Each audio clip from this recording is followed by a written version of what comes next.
संस्कृतवार्तायाः प्रवाचकः अभिजित् माधव।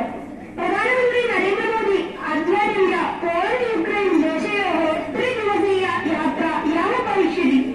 अवधेया वर्तते यतः एषा एक ऐतिहासिकी പ്രോട്ടോ ഇൻഡോ യൂറോപ്യൻ ഭാഷകളിൽ നിന്ന് വികസിപ്പിച്ചെടുത്ത ഏറ്റവും പഴയ ഭാഷകളിലൊന്നായ സംസ്കൃതം വേദങ്ങളും ഹിന്ദു മതഗ്രന്ഥങ്ങളും എഴുതാൻ ഉപയോഗിച്ചു. ഏറ്റവും പഴക്കമുള്ള ഭാഷ എന്ന നിലയിൽ സംസ്കൃതത്തിന് ഇന്ത്യയുടെ ചരിത്രത്തിൽ ഒരു പ്രധാന മൂല്യമുണ്ട്. ലോക സംസ്കൃത ദിനം സംസ്കൃത ഭാഷകളെ ആദർശിക്കുകയും ആഗോളതലത്തിൽ അംഗീകാരം നേടാൻ സഹായിക്കുകയും ചെയ്യുന്നു.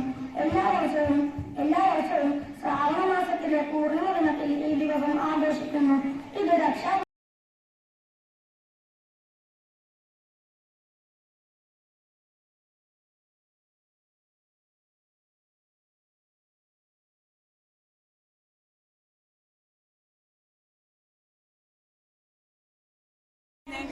ഇങ്ങനെയാണ് അസംബ്ലി